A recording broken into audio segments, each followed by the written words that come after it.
တိုက်ရိုက်ပိတ်ဆို့လိုက်ကြတယ်။ကားတကားတွေပွင့်သွားပြီးအင်ဂျီဗလာနဲ့လက်မောင်းမှာဆေးမင်ကြောင်အပြည့်နဲ့လူမိုက်10ကနန်းကျော်ဆင်းလာခဲ့ကြတယ်။ခေါင်းဆောင်ကတော့ဒီမြို့နယ်ရဲ့ပလဲအဝဲတိုင်းလမ်းကြောင်းကိုလက်ဝဲကြီးအုပ်ထားတဲ့လူမိုက်ကြီးလုံကောပဲဖြစ်တယ်။ကျိုးခွန်းကလုံကောရဲ့နောက်မှာကပ်ပါလာပြီးမျက်နှာမှာအေးဆက်ဆက်နဲ့ရက်ဆက်တဲ့အပြုံးကိုချိတ်ဆွဲထားရင်းလင်းယွန်း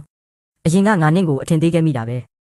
ဒါပေမဲ့နေမထားလိုက်ဦးဒီမျိုးနယ်ထဲမှာတော့ငါကပလဲတစ်လုံးကိုအပြင်ထွက်စေချင်မှထွက်လို့ရတာငါအပြင်မထွက်စေချင်ဘူးဆိုရင်တော့သူကဒီနေရာမှာပဲပြဖြစ်သွားစေရမယ်လုံကောကရှေ့ကိုတိုးလျှောက်လာတဲ့လက်ထဲမှာတန်တုတ်တစ်ချောင်းကိုဝှေ့ရမ်းနေရင်ဟောင်ကောင်ကုန်တင်ကားရဲ့ခေါင်းပိုင်းကိုဝင်းဝင်းကြွားကြွားနဲ့လာခောက်တယ်နယ်ဝေးကကောင်တွေစီကံမသိဘူးပဲဒီတဝိုက်ကပလဲမှန်သမျှငါလုံကောရဲ့လက်ကိုဖျက်ရတာကြီးပဲ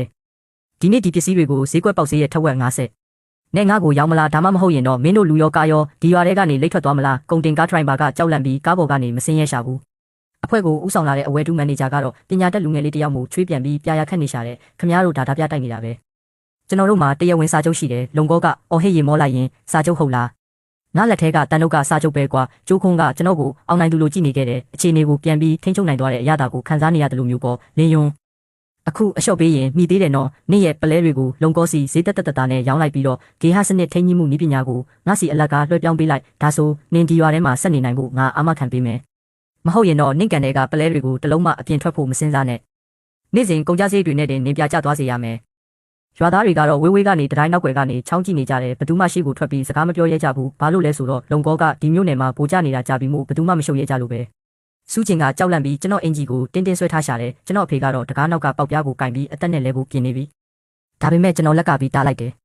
ကျွန်တော်ကြိုးကုန်းနဲ့လုံကောကိုကြည့်လိုက်တယ်မျက်နှာမှာပြာရခတ်မှုလုံးဝမရှိပဲဖုန်းကိုထုတ်ပြီးအချိန်ကိုတစ်ချက်ကြည့်လိုက်ရင်လုံကောကျိုးခွန်းကခမ ्या ကိုဘလောက်တောင်အကျိုးမြတ်ပေးထားလို့လဲခမ ्या နေကင်းကြောင်တောင်ကြီးမှာဟောင်ကောင်ရှန့်ရှီရတနာဂရုရဲ့ကားတွေကိုလာပိတ်ရဲတာလဲလုံကောကခဏကြောင်သွားတယ်ဒီနမဲကြီးကိုသူတိတ်မရင်းနှီးဘူးတလူမျိုးနဲ့ရှန့်ရှီဖြစ်ဘာဖြစ်ငါဂရုမစိုက်ဘူးကျွန်တော်ခေါင်းရမ်းပြီးတက်ပြင်းချလိုက်မိတယ်မတိနားမလဲတာကကြောက်စရာကောင်းလိုက်တာမင်းတို့ထင်နေတာလားငါခေါင်းငုံပြီးကမမွေးနေတဲ့အချိန်တုန်းကဘက်တီးရီးယားအကြောင်းသူတေသနာလုပ်ယုံကလွဲလို့ကိုယ့်ရဲ့ပိုင်ဆိုင်မှုကိုဘယ်လိုကာကွယ်ရမလဲဆိုတာမစင်စားခဲ့ဘူးလို့လားအဲ့ဒီအချိန်မှာပဲရွာပြင်လမ်းမကြီးပေါ်ကနေဆူရှာတဲ့ရဲချက်ပေးအော်တန်တွေကြားလိုက်ရတယ်တစည်းတည်းမဟုတ်ဘူးအ ਨੇ ဆုံးခရိုင်ရဲစခန်းကအထီးကယုံနှိမ်နှင်းရေးရဲကား3စီးနဲ့ခရိုင်ရေလုပ်ငန်းဦးစီးဌာနနဲ့ဈေးကွက်ဆောင်ကြည့်ရေးအဖွဲ့တို့ရဲ့တရားဥပဒေစိုးမိုးရေးပူးပေါင်းအဖွဲ့ကား2စီးရောက်လာတာနီးပြရောင်လျှက်စီးမိတွေကညနေခင်းရွာတကားဝမှာတအားကိုဆူရှာနေခဲ့တယ်လုံကောနဲ့သူ့တပည့်တွေချက်ချင်းပြရခတ်သွားပြီးလက်ထဲကတန်တုတ်တွေကိုနောက်ကျောဘက်မှာမတိမတာလိုက်ဝက်ကြတော့တယ်ခရိုင်ရဲတပ်ဖွဲ့ရဲ့တက်ခွဲမှုကလက်နက်အပြည့်စုံတဲ့ရဲတွေကိုဥဆောင်ပြီးနေရာကိုဝိုင်းလိုက်ကြတယ်ဘသူကလုံကောလဲကျွန်တော်တို့စီတိုင်ကြားစာရောက်ထားတယ်ပြီးတော့ခိုင်လုံတဲ့ဗီဒီယိုတက်တွေတွေလည်းပါတယ်မင်းဟာချင်းချောင်းငွေညစ်တာနယ်ဝေးကုန်တယ်တွေကိုအနိုင်ကျင့်အတ္တမဈေးနေတာတွေကိုအကြိမ်ကြိမ်လုပ်ခဲ့တယ်အခုငါတို့နဲ့လိုက်ခဲ့ဆန်းလုံကောရဲ့မျက်နှာကပြနှမ်းသွားပြီထစ်ငုံငုံနဲ့អော်တယ်နားလည်မှုလွဲတာပါရဲရရှိကြီးလို့ရဒါတွေအားလုံးကအထင်လွဲတာပါကျွန်တော်ကလင်းယွန်းညီလေးနဲ့လက်ဖက်ရည်တောက်ဖို့လာတာပါကျွန်တော်ရှေ့ကိုတိုးလျှောက်သွားပြီးကြိုတင်ပြင်ဆင်ထားတဲ့ဗီဒီယိုပါရဲစ်ကိုတက်ဖွဲ့မှုစီကမ်းပေးလိုက်တယ်ဝန်တက်ဖွဲ့မှု